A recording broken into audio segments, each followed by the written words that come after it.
I'm Zoë Darwin. I'm a reader at the University of Huddersfield, so that means I have a research focused role, and my background's in reproductive psychology.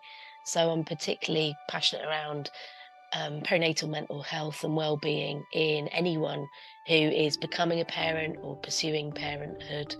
And my pronouns are she, her, and I've been involved with research in this area for about 15 years now, both with cisgender mums, cisgender dads, and more recently working in LGBT research. So I'm Jacob, my pronouns are he and they, and I am the founder and managing director of Transparent Change CIC, which is a not-for-profit that I set up in my postnatal period.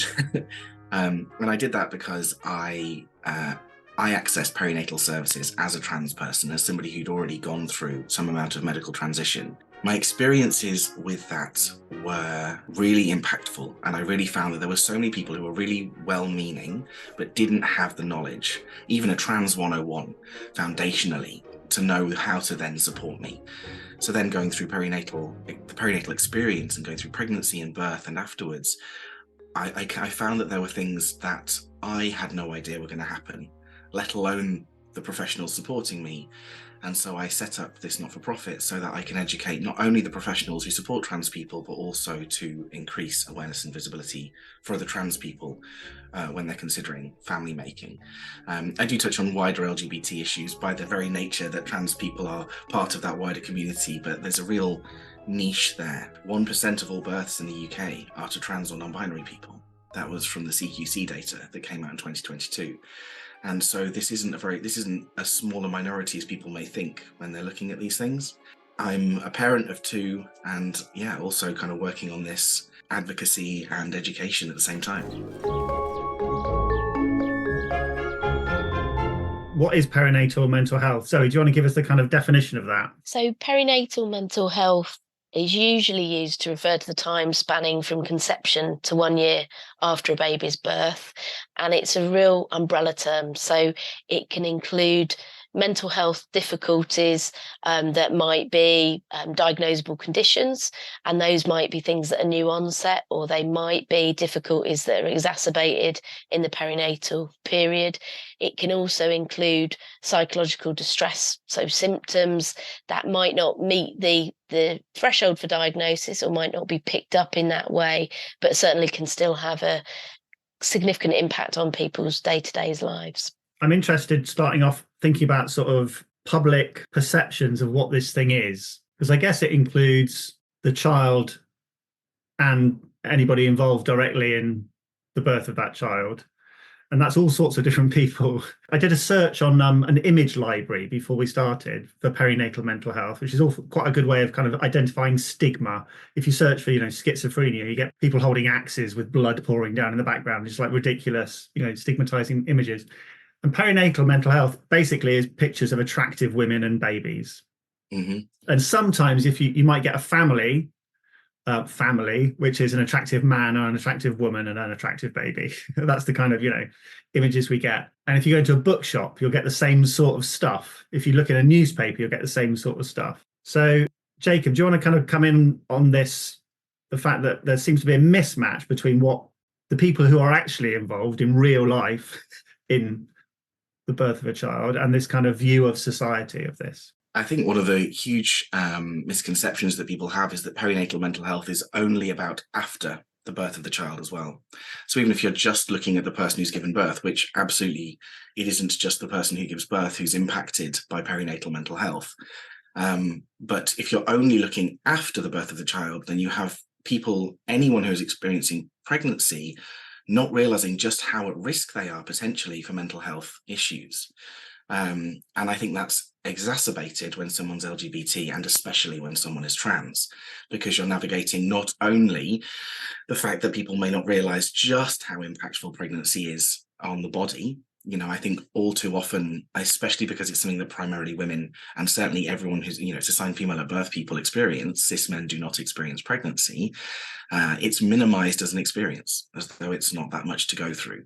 Oh, you've got morning sickness. Oh, it's just morning sickness. Oh, your hips. Oh, it's just your hips hurting, And actually, it is a hugely impactful thing for your body and mind to go through with these big hormonal changes.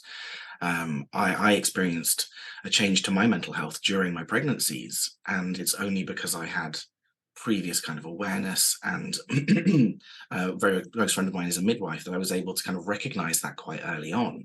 And not everybody has those resources.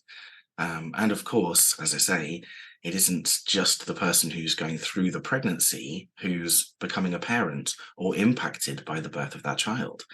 You have a whole family around who are experiencing this huge life change that's about to happen. And while they may not be having the same level of physiological changes due directly to pregnancy, there's still huge changes happening in relationship dynamics, internally in your own experience, as well as a sense of identity. And then obviously, yes, after a baby is born, there is this upheaval that isn't just for the person who's given birth, but everybody involved suddenly, firstly, has a lot less sleep. And I had to remind myself a lot when I was when I had a newborn, that sleep deprivation is a form of torture, and is a way that, it hurts in a way that I couldn't ever really understand until I had to go through it.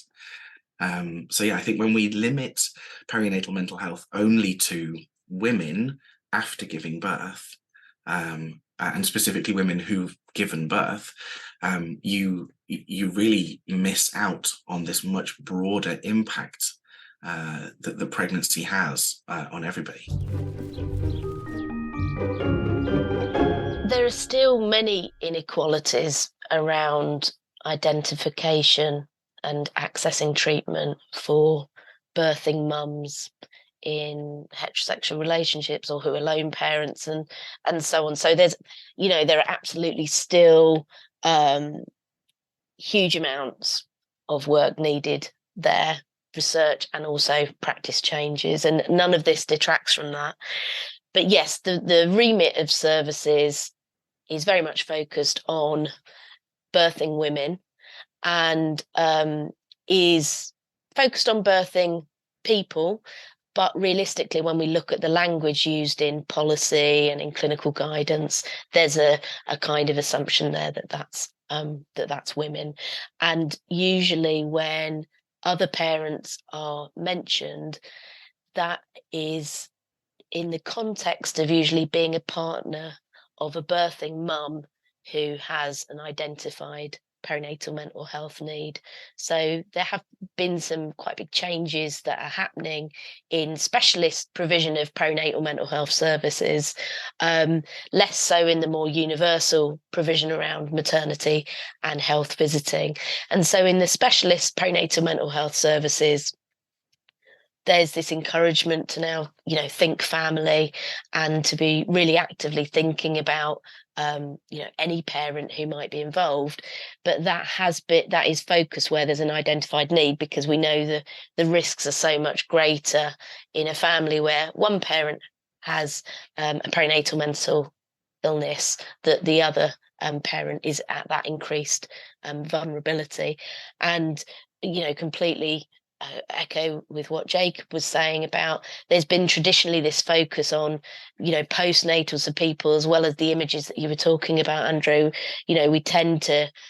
People will have heard of the terms postnatal depression and maybe postpartum or puerperal psychosis, because although kind of thankfully fairly uncommon, they're often quite in the public eye with how serious some of the risks can be, and that's really a psychiatric emergency. Whereas it's really about this period of transition, and as Jacob says, that's for anyone. Anyone is going through that transition, and of course that's not only when people first become parents, but also subsequent parents. Relationships change again, housing changes again, roles change again. Going from a first child to a second child, those dynamics for the parents, even if they're in that same relationship, same intimate relationship, how they are as a family can change again. And of course, other things that services aren't very good at recognizing are that families also change between pregnancies. So when people are asked questions, often the questioning approaches it as though that's going to be the same couple involved.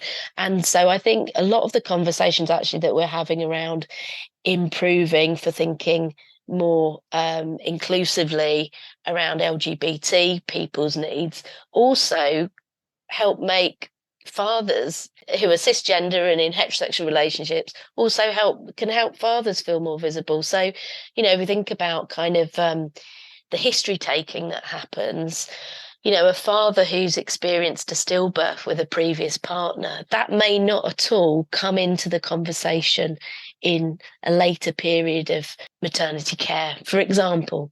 And yet, as a family and some of the expectations and experiences, that will be so relevant. So I think actually, this wider recognizing that that people might not only be a birthing parent or a non-birthing parent, people might have held more than one role, and that people's experiences with pregnancy and parenthood and pursuit of parenthood might not only be in that one relationship.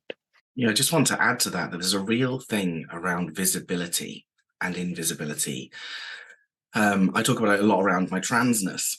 As a trans man who's gone through medical transition, I was very visibly trans while I was accessing perinatal services. I couldn't hide my transness.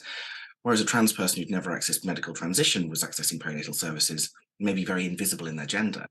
We also have this issue of, especially around co-parents who aren't the pregnant person themselves, but are the other parent, may often be very invisible, and especially if they're LGBT. But again, that was such a great example about, you could have a cis straight dad who has experienced loss, or has experienced parenting, or has experienced going through supporting someone through pregnancy, has this history that would be invisible when we just go with this basic model of man, woman, mummy, daddy, only focusing on the person who's pregnant and ignoring any other sort of history around that. I think when we actually allow a level of nuance, which has to come when you're looking at LGBT families, you immediately allow more space for atypical cis and straight families to have more space to share their stories and have that built into the process. I'm interested in what needs to change very broadly, first of all, in terms of kind of the law, I suppose. I'm remembering just quite recently, a few years ago, a lesbian friend of mine who was denied IVF treatment.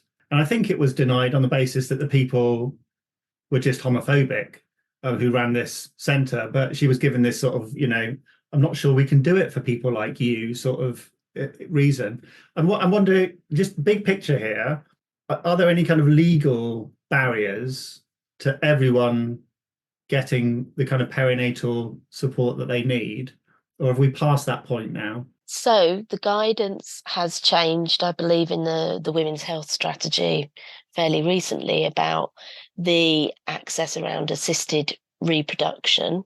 However, there's a difference between what it might officially say and then, of course, both the funding decisions that happen, but also, ultimately there can be experiences of discrimination and so on that might go on even if there's one official line on something.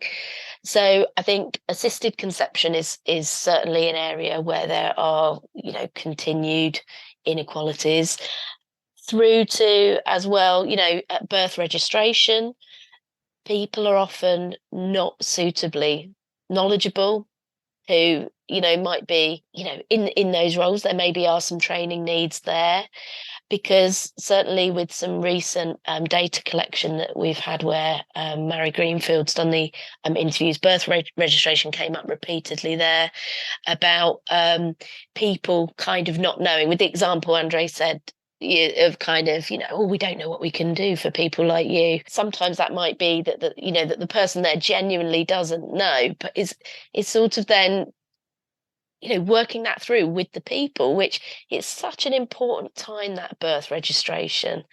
And often, a lot goes on before getting to that point. And the thought that, at that moment, which is social and legal recognition of your relationship with that baby, it's not good enough that people don't know, and the information that's given is inconsistent. So there are different ways, of course, of becoming pregnant, and different people in the LGBT community are going to face different challenges around legal and social recognition of their relationship to their children.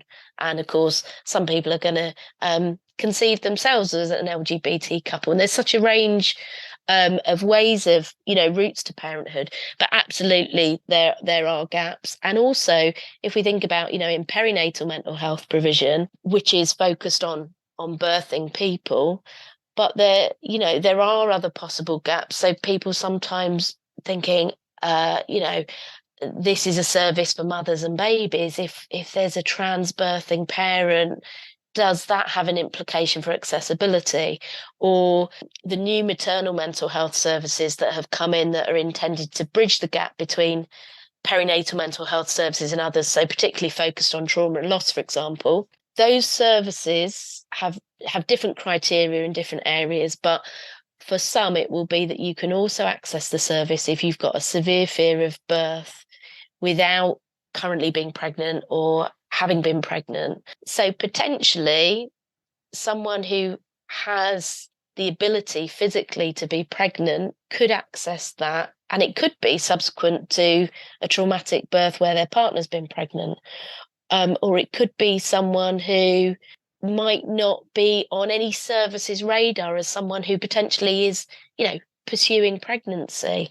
And then there could also be gaps there between how kind of non-birthing parents are treated kind of dependent on gender. So yeah, there are definitely areas that where change is needed.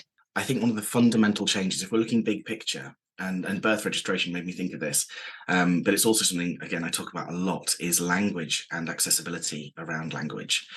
If you like Zoe was saying, if you say something is a service for women, and I need to access it because it's a mental health service for women, I'm then making the decision, do I misgender myself, potentially put myself at risk because this service is obviously not designed for me, or do I go without the necessary and timely interventions that could help me at a vulnerable time in my life? Also considering about language, if we're going back up to a law level and birth registration, a trans man giving birth, even if he has a gender recognition certificate, which means that his birth certificate has been changed to be male, has to, if he's given birth, has to register his baby, and he has to register as the mother. Now, this is obviously flawed, and it made, I found it quite traumatic to register both of my births. In fact, I didn't go to my second one because at my first one, not only did we have this law issue of it being already a very difficult thing for me to do, having to write down, and it also asks you to put all your previous names. Do I choose to dead name myself on a legal document that people may see? But also the registrar asked me about my genitals, and asked me about, what surgeries I had or hadn't had, and things. It's like, what are you... This isn't the time, and you're not the person. You don't get, this is completely inappropriate. And I found that really, really difficult to access. And so again, it's that combination of yes, we need some structural law changes, but I think, again, this is why I do the work I do. Fundamentally, we need education.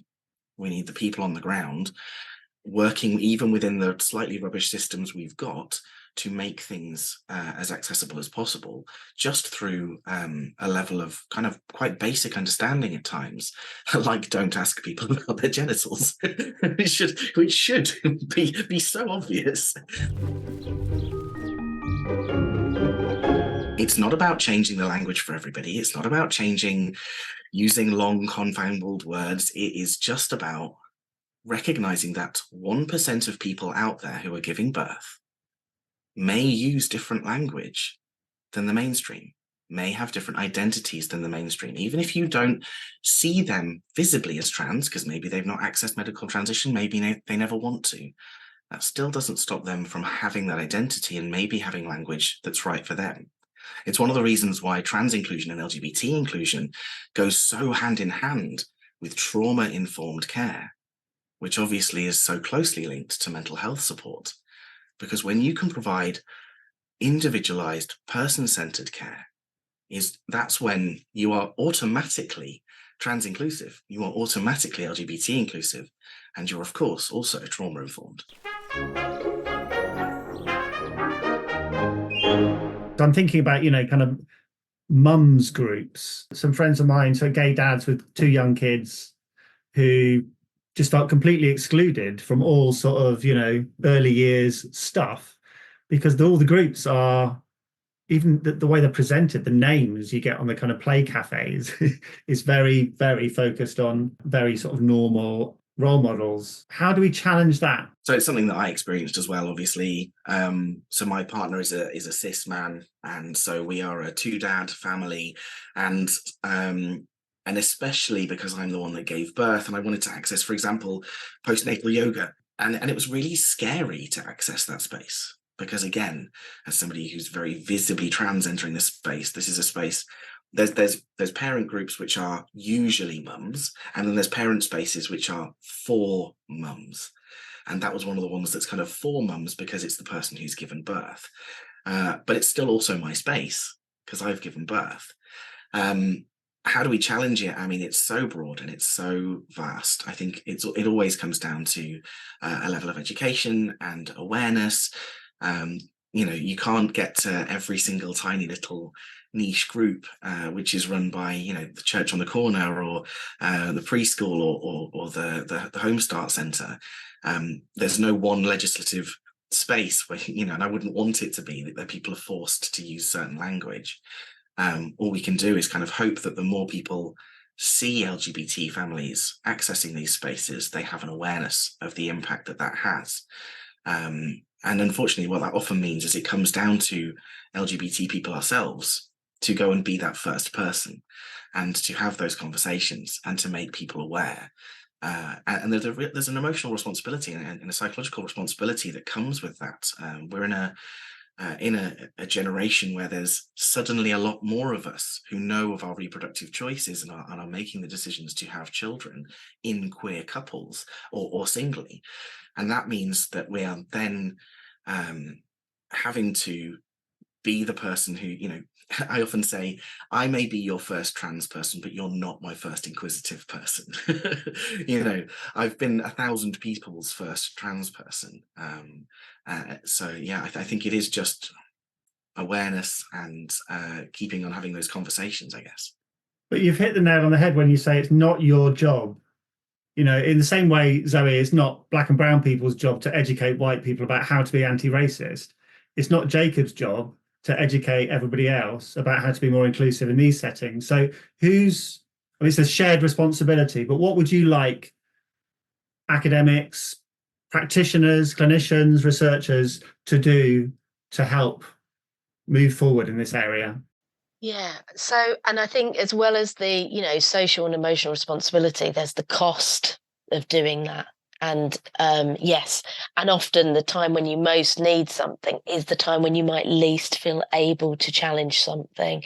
So, I mean, I think, reflexive practice, being more self-aware, speaks not only to this but to everything. So in the same way that Jacob was saying, actually if you're thinking in a trauma informed way, or if you're really working on reflexive practice, actually everyone benefits. And I think it's not about neutralizing language. It's not that everything becomes parents. It's about being additive there, about who is welcome in this space, and that being clear. I think there are real challenges that for example, in cities, there might be enough people that then you end up having a group that really feels like someone's space, and that people who are in more isolated areas where there are fewer LGBT people are also less likely to have that. And I think although online is not the solution, I think it's helpful in that people can come together in a different way. And of course, there are things like, digital literacy and other barriers and so on. But I think it's important that, as practitioners, people are aware of where could you signpost to. You might not have something locally, but might there be a few places that you could signpost to. And again, linking back with some of the dad's work in terms of cis dads in heterosexual relationships, again, this dates back further of people feeling excluded from spaces that they don't know whether parent includes them or not. I think there's a long way to go, but I think that is part of it, is thinking, whose space is this? How visible is it? And also, might there ever be tricky conversations needed that does, how do the people, everyone using that space, feel about that? Because as much as, I'm pleased to hear, Jacob, with the training that you've been doing, people haven't been transphobic. You're there, you're not a faceless person out in social media, but, the reality is that there is a lot of transphobia out there. For example, so we also need to be realistic about that. Or if things are online, is there a moderator? And because emotional safety is so important. And when we think about perinatal mental health difficulties, what I guess we've not talked about, but has been implied with actually a lot of what we've been talking about, is the impact that interactions with services can have on people's mental health. And so that double whammy of increasing someone's vulnerability and also perhaps creating barriers to accessing care. So at the conference, we're really challenging the idea of maternal mental health and paternal mental health and how fit for purpose it is. So, who do we silence? Who do we miss when we take that approach? How does it limit our understanding, whether that's as researchers, whether that's as practitioners who are there to meet people's needs? People really want to know more and want to do better. And one of the things that I really aim to provide is a space where people can hear a very real and honest experience, but also have an opportunity to ask questions in a completely non-judgmental space. And whether that's during the conference itself, because there is space for Q&A, I think, as well there, or even just in space to kind of meet and talk with people. It's really important to me that people who want to, there's so many people who want to get it right, but are afraid to get it wrong. And so what I try and do is help you how to get it right, and also help you with what to do if you do get it wrong, because it happens to all of us sometimes.